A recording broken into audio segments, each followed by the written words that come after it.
오늘도 말씀을 통해 주시는 주님의 은혜가 여러분에게 가득하시기를 원합니다. 오늘 우리가 함께 상고하고자 하는 말씀은 바울의 제2차 전도 여행의 시작에 대한 말씀이다 라고 할 수 있는데, 제1차 전도 여행을 마치고 약 1년쯤 지났을 때의 얘기인데, 사도 바울께서 바나바를 찾아가 제안을 하게 되는 거죠. 우리가 주의 말씀을 전한 각 성으로 다시 가서 형제들이 어떠한가 방문하자 하고 제안했다라고 하는 얘기입니다. 제1차 전도 여행 때 방문했던 도시들을 다시 찾아가서 성도들이 신앙생활을 어떻게 하고 있는지, 혹여 어려움은 없는지, 혹여 흔들리고 있는 자는 없는가 함께 찾아보자라고 하는 그런 얘기인 겁니다. 그러나 여러분, 사실 사도 바울에게 있어서는 그게 쉽지 않은 일이 아니었을까 하는데, 왜냐하면 트라우마라는 게 있잖아요. 루스드라에서 돌에 맞아 거의 죽을 지경이 되었던 경험, 그것이 마음의 트라우마가 될 수도 있었을 것이기 때문인데, 그럼에도 그런 제안을 하게 되었다라고 하는 것은 참 대단하다라고 아니할 수가 없는 겁니다. 그러나 여러분, 그렇게 하지 않을 수 없었던 특별한 이유가 있는데, 왜냐? 더베와 루스드라 등지에서 신앙생활한 성도들에 대한 염려와 걱정이 떠나지 않았기 때문이다 라고 하는 얘기입니다. 마치 물가에 자녀를 내어놓은 부모의 마음이 아닐까 하는데, 더더욱 여러분, 루스드라와 더베 등에서 얻은 제자들은 자기의 핏값으로 얻은 그러한 복음의 열매가 아닙니까?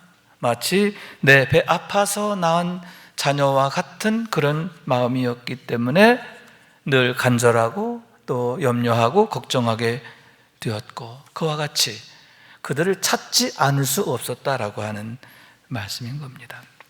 여러분, 주님의 마음이 바로 그런 마음이 아닐까 생각하는데, 주님의 그런 사랑의 마음이 바울의 마음속에 가득했음을 보게 되는 거죠. 주님 역시 여러분, 저와 여러분을 당신의 생명 주시고 사셨잖아요. 핏값으로 낳은 자녀인 줄로 믿습니다. 그렇기 때문에 저와 여러분에 대해서 주님의 마음이 늘 간절하시다라고 하는 사실을 항상 우리가 기억해야 되겠다라고 하는 얘기지요. 아울러 여러분, 주님께서 아시기 때문인데, 우리가 얼마나 어려운 형편과 상황 가운데 있는가 하는 것을 아시는 거예요. 그런 가운데서도 믿음으로 살려고 애쓴 우리의 그 중심을 주님이 아시는 줄로 믿습니다. 그렇기 때문에 늘 우리를 찾아오시길 원하시고, 도우시길 원하시고, 지키시기를 원하시는데, 성령 충만하게 되기를 원하시는 줄로 믿습니다. 그와 같이 주님의 눈과 마음이 늘 우리를 향하여 계심을 알고, 더욱 믿음 안에 굳게 서는 우리 모두가 될 수 있기를 주님의 이름으로 축원합니다. 그런데 여러분, 그러한 그들의 위대한 계획이 시작부터 큰 난관에 봉착하게 됐는데, 왜냐하면 마가의 문제로 인해서 두 사도가 크게 다투게 되었기 때문임을 보게 되는 거예요. 바울이 그런 제안을 하게 되었을 때 바나바가 아, 그래? 참 좋다. 그런데 이번에 갈 때에 마가를 좀 데려갔으면 좋겠다라고 제안을 하게 되었고, 이에 대해서 바울이 끝까지 반대하게 되었기 때문임을 보게 되는 거예요. 결국 그로 인해서 크게 다투고 갈라서게 되었음을 보게 되는데, 있을 수 없는 일이 교회 안에 일어나게 되었다라고 하는 얘기죠. 여러분, 바울과 바나바 두 분 다 얼마나 대단하고 훌륭한 분들이에요. 성령 충만한 분들이고 교회의 최고 지도자가 아닙니까? 그런데 그런 분들이 이렇게 심히 다투게 되었다고 하는 것, 또 교인들 앞에서 그런 모습을 보이게 되었다고 하는 것, 참으로 흉이 될 일이 되기 때문에 참 안타까운 일이다, 그렇게 생각하게 되는 거죠. 그럼에도 불구하고 여러분, 왜 바나바께서는 그처럼 끝까지 자기의 의견을 내려놓지 않았을까 하는 얘기인데요. 다시 말해서 왜 마가를 함께 데려가는 일에 대해서 왜 양보할 수 없었느냐라고 하는 그러한 얘기인데, 거기에 중요한 이유가 있고 의미가 있었기 때문임을 보게 되는 거죠.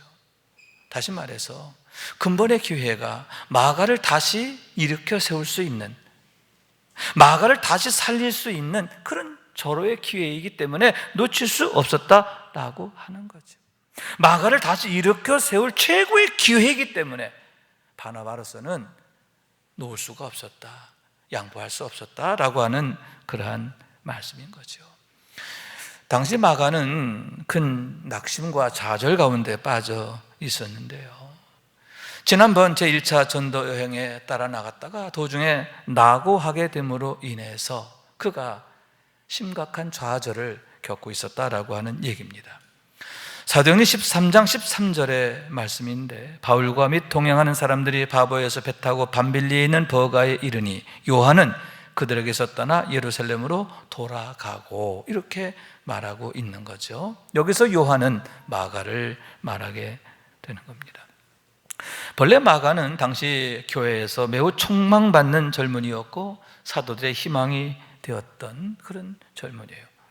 왜냐하면 한마디로 말해서 영적인 금수저 중에 금수저였기 때문이다 라고 하는 얘기입니다. 우선 그는 당시 교회에서 가장 유명한 젊은이였다 이렇게 말할 수 있는데, 왜냐하면 그의 집이 바로 마가의 다락방이기 때문이죠. 예수님께서 최후의 만찬을 나누신 그런 장소가 바로 그의 집 다락방이었고, 그러므로 해서 예루살렘 교회가 그의 집에서부터 시작되었다라고 하는 거죠. 여러분, 마가의 다락방, 마가라고 하는 이름, 그 이름은 교인 중에서 모를 수가 없는 거죠. 예루살렘 교회가 그의 집 다락방에서 시작됨으로 해서 마가는 그 누구보다 교회 안에서 사랑받고 또 귀히 여김받는 그런 젊은이가 되었음에 대한 얘기인 겁니다. 또한 여러분, 그가 바나바와 아주 가까운 친척이었기 때문인데 바나바의 생질이었다라고 하는 얘기죠. 당시 바나바는 교회 내에서 사도들 다음이었어요. 스데반 등과 어깨를 나란히 하는 그러한 위치에 있었던 분인데, 그런 사람의 조카라는 거죠. 그런 애만큼 교회 안에서 얼마나 귀히 여김을 받았을까 하는데, 촉망받는 차세대 지도자로 기대를 한 몸에 모으는 그런 사람이었다 하는 거죠. 그래서 바나바가 안디옥 교회로 파송받게 되었을 때 자연스럽게 따라가게 되었고, 그리고 역시 바울이 제1차 전도 여행을 시작하게 되었을 때도 함께 따르게 되었음을 보게 되는데, 결국에는 그런 문제를 야기하게 되었음에 대한 얘기인 겁니다. 그러나 사실 그것은 예견된 일이었다라고 할 수 있는데, 왜냐하면 준비가 제대로 되어 있지 않았기 때문이죠. 곱게만 자랐어요. 그런 그가 그런 어려운 전도 여행을 감당해내기가 결코 쉽지 않았을 것이기 때문이다 라고 하는 거죠. 결국 밤빌리아 버가 이르게 되었을 때 그가 임의로 낙오하게 되는데, 안디옥으로 돌아간 것도 아니에요. 예루살렘으로 아예 돌아가게 되었음을 보게 되는 거예요. 여러분, 그러므로 해서 바울을 비롯한 제1차 전도 여행의 일행에 큰 폐를 끼치게 되었음을 보게 되는데, 본인 자신에게도 씻을 수 없는 상처를 남기게 되었음을 보게 되는 거죠. 여러분, 중도에 그처럼 낙오하게 되었을 때에 얼마나 그게 부끄러운 일이 되고 또 창피한 일이 되는 겁니까? 예루살렘 교회에 돌아가서도 그 누구에게 얼굴조차 들 수 없는 그런 상황이 되지 않았을까요? 얼마나 본인 자신에게 실망을 하게 되고 얼마나 낙담을 하게 되었을까, 얼마나 스스로에 대하여 좌절하게 되었을까라고 하는 얘기인 거예요. 그런 상황에서 제1차 전도여행을 마치고 돌아온 분들이 보고하는데 얼마나 참 대단합니까? 특히 루스드라에서는 바울이 돌에 맞아 죽을 지경이 되었음에도 불구하고 다시 일어나서 복음을 전했다 하는 얘기, 그리고 그런 환난과 핍박 가운데서도 더베와 루스드라 등에서 많은 제자들이 세워지게 되었다고 하는 그런 보고, 하나님께서 바울과 그의 일행을 통해서 행하신 그 놀라운 이야기를 듣게 되었을 때 여러분, 상대적으로 마가의 마음은 더 어려웠을 것 같아요. 얼마나 더 창피하고 더 부끄럽고 쥐구멍이라도 찾고 싶은 그런 마음이 아니었을까 하는데, 그런 좌절감 속에서 무려 1년여 시간을 보내게 되었다라고 하는 얘기지요. 그러면 여러분, 그런 마가의 모습을 바라보는 바나바의 심정은 과연 어떠했을까요? 얼마나 마음이 아팠을까요? 얼마나 심란했을까요?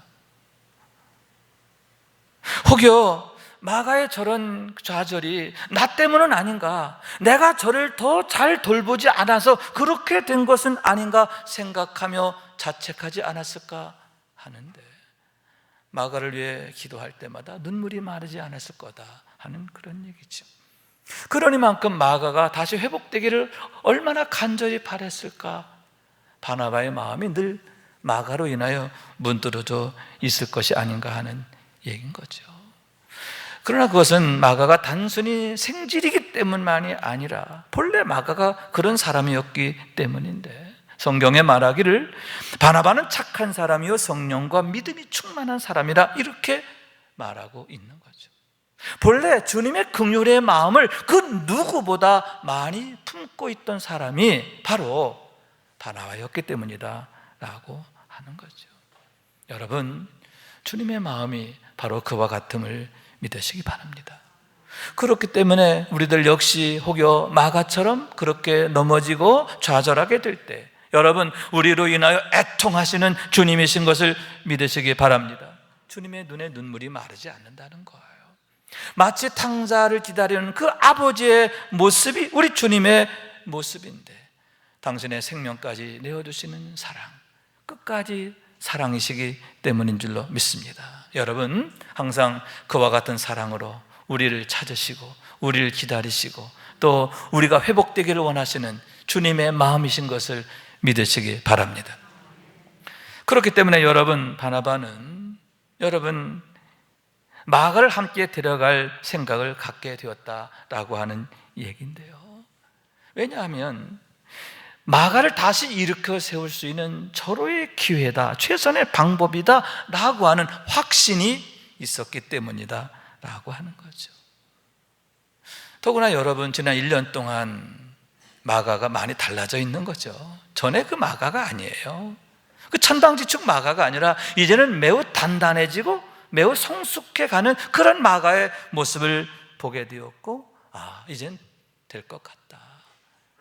이번 기회에 다시 전도 여행하게 되면 아마도 마가의 마음속에 있는 그 상처, 그 실패의 트라우마, 그리고 그 좌절의 그 흔적들, 그것들 깨끗이 지워낼 수 있는 계기가 될 것 같다 하는 그런 확신이 들었기 때문이 아닌가 하는 얘기죠. 그래서 아마도 먼저 마가를 찾아가서 이렇게 물었을 거예요.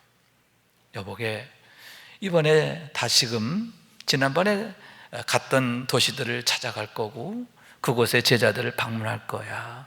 그런 계획을 갖고 있어. 그런데 이번 여정에 네가 꼭 같이 갔으면 좋겠는데 네 생각은 어떠니? 삼촌은 꼭 그랬으면 좋겠어 하는 그런 마음으로 그에게 조심스럽게 묻지 않았을까 하는 얘기지요. 평소 관찰하면서 그를 위해 기도하면서 그런 확신이 바나바의 마음에 들었기 때문이 아닌가 하는 얘기죠. 그런데 여러분, 너무나 놀라운 게 마가의 반응이 매우 적극적이라는 거죠. 만약 과거의 그 실패의 기억에 사로잡혀 있더라면 삼촌 안 돼요, 나 싫어요, 안 할래요 그럴 텐데, 정반대로 예 삼촌 고마워요, 저도 이번에 꼭 가고 싶었어요. 이번에 그런 소문을 듣고 그런 소식을 듣고 이번에 나 좀 꼭 데려갔으면 좋겠다 그런 마음이 있었어요. 삼촌 갈게요. 지난번에는 제가 철이 없어 그랬지만 이제는 내가 성령님 의지하고 가니까, 주님 의지하고 가니까 이번엔 내가 멋지게 해낼 거예요. 삼촌 꼭 데려가 주세요. 이렇게 대답했음을 생각하게 되는 거죠. 물론 성경 어디에도 이런 지금의 내가 말씀드린 대화가 없어요. 그러나 성경의 문맥을 보면 이런 대화가 있었고, 그런 대화 속에서 바나바가 마가에 대한 그런 마음을 그가 강하게 갖게 되었음을 보게 되는 거죠.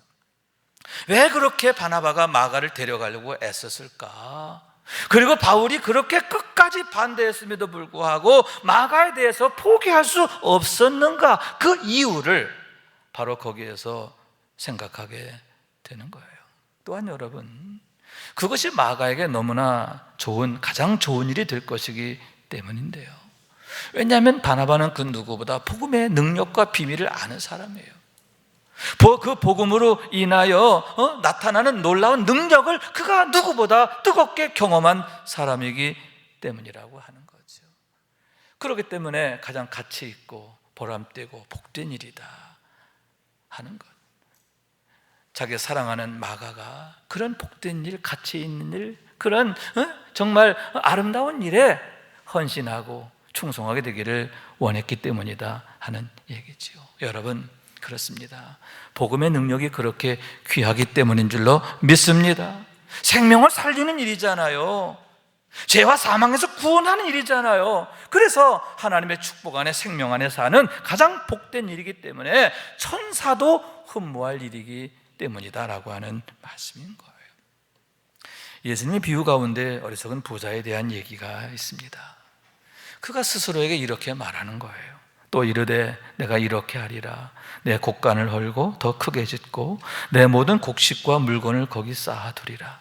또 내가 내 영혼에게 이르되 영혼아, 여러 해 쓸 물건을 많이 쌓아두었으니 평안히 쉬고 먹고 마시고 즐거워하자 하리라. 내 영혼아, 먹고 마시고 즐거워하자. 스스로에게 그렇게 말하게 되었고, 또 그러한 즐거움이 영혼부터 영혼까지 계속될 것으로 그렇게 여기고 있었음에 대한 얘기인 거죠. 그러나 그러한 자에게 하나님이 말씀하시는 거예요. 하나님이 이르시되 어리석은 자야, 오늘 밤에 내 영혼을 도로 찾으리니 그러면 내 준비한 것이 누구의 것이 되겠느냐 하셨으니, 하나님께서 그 부자에게 대하여 이 어리석은 자야 라고 하셨는데, 이 바보야, 이 멍텅구리야 라고 하는 그런 말씀이에요. 왜냐하면 오늘 밤에 있는 걸 내가 모른다 그 얘기죠. 오늘 밤에 내가 내 영혼을 찾을 거야. 그러면 내가 쌓아둔 그 모든 거 다 어떻게 되겠어? 그걸 모르는 이 바보야, 이 멍청아, 이렇게 말씀하고 있는 거죠. 여러분, 그 오늘 밤이 무엇입니까? 하나님이 찾으시는 그 오늘 밤은 하나님의 심판대 앞에는 그런 시간이잖아요.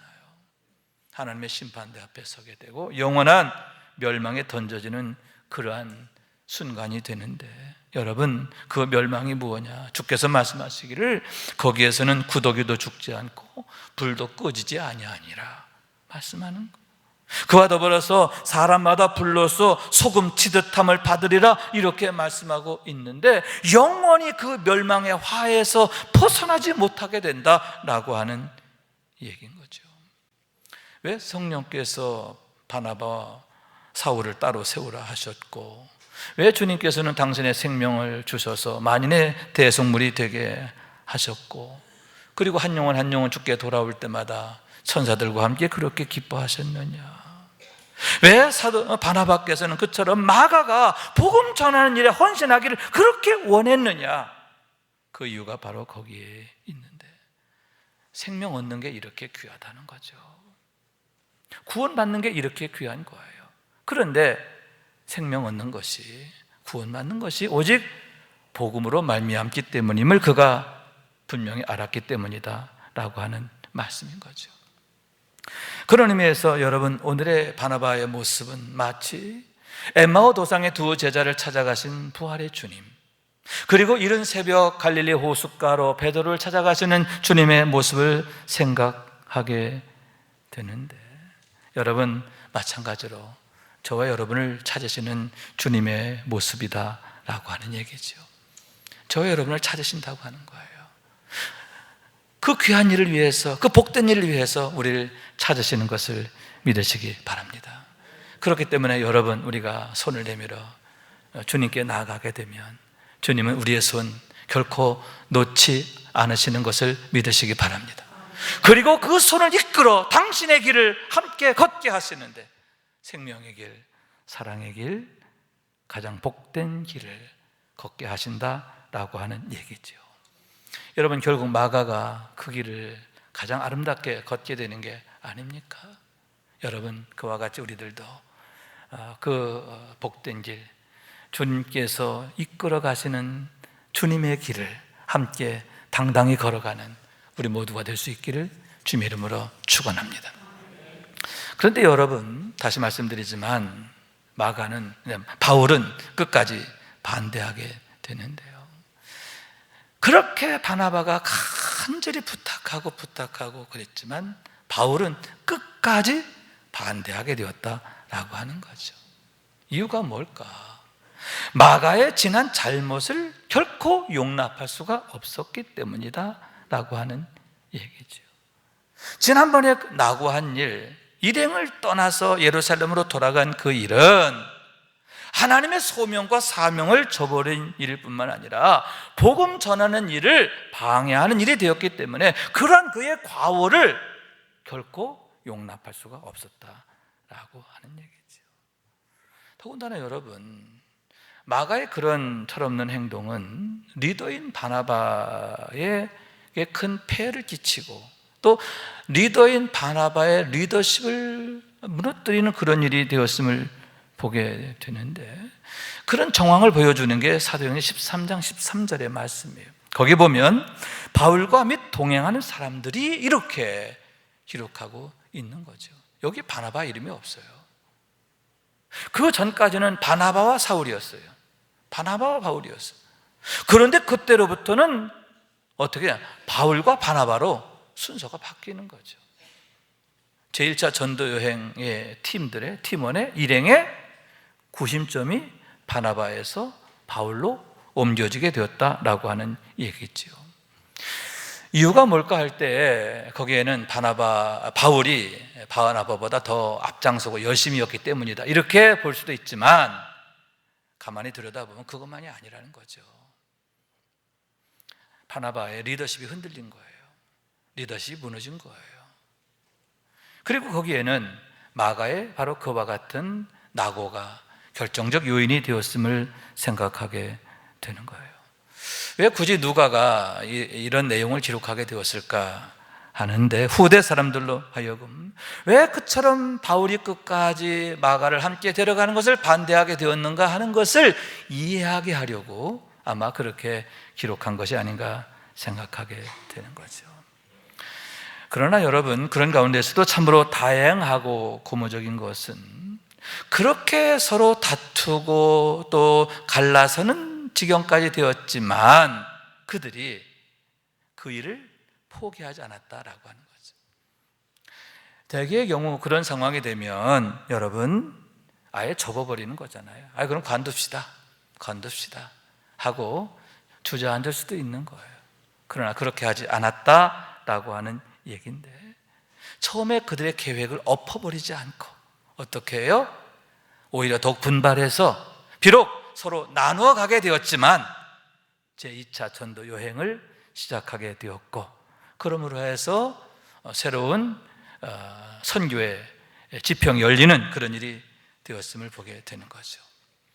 다만 한 가지 참 아쉽다 싶은 것은, 그런 위기 가운데서 그런 문제가 생겼을 때에 다툼의 방법이 아니라 의논의 방법이었으면 얼마나 좋았을까 하는 얘기인데, 왜냐하면 사실 바나바의 그런 부탁, 바나바의 의견, 주장, 생각은 여러분 그렇게 끝까지 반대할 일이 아니었기 때문이다 라고 하는 거죠. 그렇게 서로 심히 다툴 만큼, 그렇게 서로 갈라설 만큼 그렇게 문제가 될 일은 아니었기 때문이다 하는 거죠. 그럼에도 그렇게 다투기까지 하게 된 것은 뭘까? 아마도 바울의 성격 때문이 아니었을까 생각하게 되는데, 바울이 본래 어떤 사람입니까? 바리새인 중에 바리새인이었고 어려서부터 율법을 공부한, 율법으로 자란 원칙주의자, 옳고 그름이 가장 중요한, 그게 바로 바울이었거든요. 그래서 그것을 옳지 않다 여겨가지고 반대하겠다는 거예요. 여기 사랑 이런 거 없어요. 옳으냐 그러냐, 이게 항상 모든 판단의 가치 기준, 그게 바울의 성격이었다, 바울의 모습이었다는 거예요. 아주 젊은 거죠. 그와 더불어서 여러분, 그의 유별난 열심, 복음에 대한 열심이지요. 본래 그가 열심이었다는 거예요. 그래서 과거에 교회를 핍박할 때에도 다메섹까지 원정을 가서 박해하는 것을 보게 되는 게 아닙니까? 그런 열심을 갖고 있었고 또 그런 열심으로 복음을 전하게 되었는데, 여러분, 복음 전하는 일에 방해가 되었던 마가의 일을 결코 바울은 이해할 수 없었고 용납할 수 없었다라고 하는 얘기인 거죠. 그럼에도 참으로 다양하고 또 감사한 것은 뭐냐? 후에 바울과 이 마가가 서로 화해하게 되었다라고 하는 거예요. 좋은 관계로 회복되고 발전되게 되었다라고 하는 얘기인데, 그런 사실을 보여주는 게 디모데후서 4장 11절의 말씀인 겁니다. 9절부터 제가 읽습니다. 너는 어서 속히 내게로 오라. 데마는 이 세상을 사랑하여 나를 버리고 데살로니가로 갔고, 그레스게는 갈라디아로, 디도는 달마디아로 갔고, 누가만 나와 함께 있느니라. 11절, 내가 올 때 마가를 데리고 오라. 그가 나의 일에 유익하니라. 아멘. 여러분 잘 아시다시피 디모데후서는 사도 바울께서 순교하시기 직전에 쓰신 유언과 같은 말씀이지요. 거기서 디모데에게 너는 속히 내게로 오라 말씀하시는 거예요. 그러면서 마가를 데리고 오라, 꼭 데리고 와라. 그는 내게 유익하다, 이렇게 말씀하고 있는 거죠. 여러분, 해가 되었던 마가가 이제는 유익한 사람이 되었다는 거예요. 그리고 사도 바울께서 마가에 대해서 얼마나 귀히 여기고 사랑하고 있는가 하는 것을 여기서 보여주고 있는 거예요. 전 여기서 마가를 참 칭찬할 일이다라고 생각하는데, 어떻게 그처럼 화해하게 되었을까? 어떻게 좋은 관계가 되어졌을까? 하는 얘기인데, 먼저 치열한 회개지요. 여러분, 원망하지 않았어요. 그래, 나를 그렇게 거절했어? 나를 거부했어? 여러분, 온 교회 소문 다 났잖아요. 그죠? 바울이 마가를 데려가는 걸 반대했다. 그러면 사실 원망을 가질 수 있고요, 원한을 가질 수도 있는 거예요. 그래, 두고 봐, 그럴 수도 있는 거거든. 그런데 마가는 안 그랬다는 거예요. 오히려 그렇게 반대한 것을 당연하게 여기고, 더 죄송하게 여기고, 더 그것을 정말 마음의 자극자로 삼아서 더 열심히 복음 전한 일에 헌신하게 되었음에 대한 얘기지요. 그러면서 바울을 더 존경하고 더 따르게 되었음을 보게 되는데, 그럴 때에 이렇게 무익하던 자가, 해악을 끼치던 자가 어떤 자로? 유익한 자로, 바울 사도께서 너무너무 귀하게 여기고 사랑하는 사람으로 바뀌게 되었음을 보게 되는 거죠. 저는 여기서 영적 성장의 중요성을 보게 되는 거죠. 여러분, 우리가 영적으로 성장해야 돼요. 바울도 성장했지만 마가도 성장했음을 보게 되는데, 거기에서 중요한 게 뭐예요? 그렇죠, 치열한 회개입니다.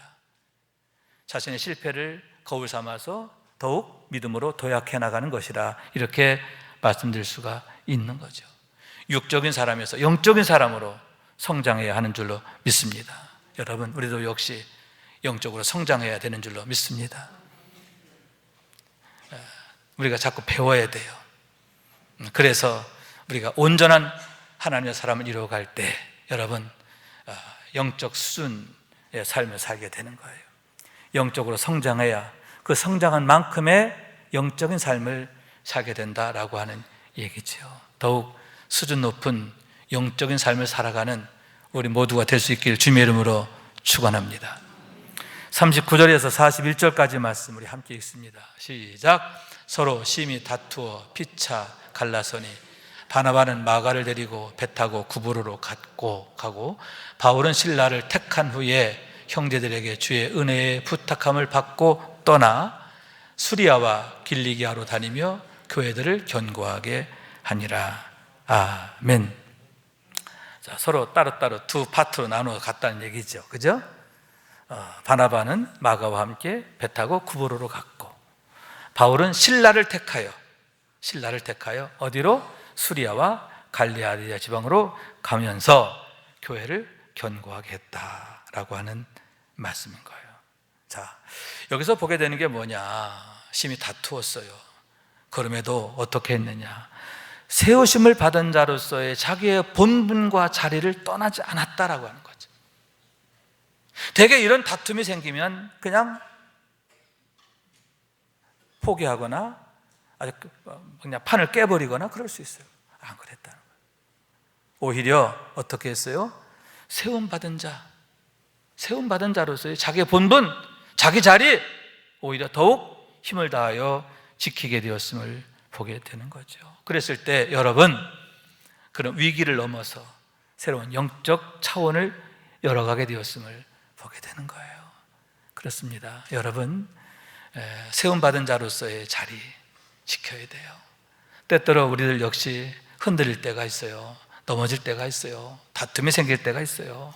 가정에서도, 또 교회에서도, 직장에서도 그런 일이 있을 수 있는 겁니다. 그러나 여러분, 그런 가운데서도 내가 누구냐라고 하는 것 잊지 말아야 돼요. 나는 영에 속한 자, 하나님의 자녀된 자라고 하는 것 여러분 잃어버리면 안 돼요. 그리고 오히려 더욱 분발해서 우리의 자리를 굳게 지켜야 되는데 어떻게 해요? 예배의 자리, 기도의 자리, 말씀의 자리, 순종의 자리, 충성된 종의 자리 우리가 더욱 힘써 지켜야 한다라고 하는 얘기인 거죠. 그럴 때 여러분, 우리가 이제 성장하게 되는데 우리가 주님의 뒤에 서서 주님을 꿋꿋이 따르다 보면 어느 날 주님을 닮아 있는 우리 자신을 발견하게 될 것이기 때문이다 라고 하는데, 그것이 바로 영적 여정이 갖고 있는 의미다 라고 할 수 있는 얘기죠. 따라해요. 영적 여정이 갖고 있는 의미. 할렐루야. 왜 우리가 영적으로 살아야 되느냐, 그럼에도 왜 우리가 더욱 영적으로 분발해야 되느냐, 그 이유가 바로 거기에 있다라고 하는 얘기인 겁니다. 계시록 3장 12절에 이렇게 말씀합니다. 이기는 자는 내 하나님 성전의 기둥이 되게 하리니 그가 결코 다시 나가지 아니하리라.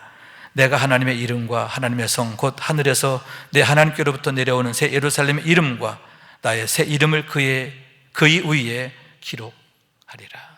이기는 자에게 주시는 약속, 빌라델비아 교회에 주신 말씀이거든요. 이기는 자, 넘어져서 그냥 자빠져 있는 게 아니라 다시 일어나는 자. 그래서 영적 성장을 이루고 또 영적 이렇게 발전을 이루는 그러한 성도들에게 주신 약속이에요. 뭐냐? 내가 너희를 성전의 기둥이 되게 하리라는 거예요. 그러면서 그 위에 내 새 이름을 써주리라, 기록하리라. 뭐예요? 너희가 나의 영광스러운 이름으로 불려지게 되리라. 너희를 통해서 나의 영광이 나타나리라. 할렐루야. 이런 축복과 영광으로 세워지게 된다라고 하는 얘기죠. 여러분, 빌라델비아 교회 주신 이 축복의 약속이 저와 여러분에게 주신 약속인 줄로 믿습니다. 약속의 주인공이 되는 우리 모두가 될 수 있기를 주님의 이름으로 축원합니다. 우리 말씀 생각하면서 기도하는 마음으로 찬양합니다. 나의 안에 거하라. 나의 안에 거하라. 나는 내 하나님이니 모든 환난 가운데 너를 지키는 자라. 두려워하지 말라. 내가 널 도와주리니 놀라지 말라. 내 손 잡아주리라. 내가 너를 지명하여 불렀나니 너는 내 것이라. 내 것이라. 너의 하나님이라. 내가 너를 보배롭고 존귀하게 여기노라. 너를 사랑하는 내 여호와라. 다시 한번. 나의 안에 거하라. 나는 내 하나님이니 모든 환난 가운데 너를 지키는 자라. 두려워하지 말라. 내가 널 도와주리니 놀라지 말라. 내 손 잡아주리라. 내가 너를 지명하여 불렀나니 너는 내 것이라. 내 것이라 너의 하나님이라. 내가 너를 보배롭고 존귀하게 여기노라. 너를 사랑하는 내 여호와라. 아멘. 내가 너를 지명하여 불렀어. 너는 내 거야. 내가 너를 보배롭고 존귀하게 여긴다. 나는 내 하나님 여호와야. 항상 기억해. 항상 명심해. 여러분, 이 찬양의 말씀이 저와 여러분이 주신 말씀. 할렐루야. 항상 하나님의 사랑 안에서 보배롭고 존귀하게 세워지고 그런 삶을 살아가는 우리 모두가 될 수 있기를 주님의 이름으로 축원합니다.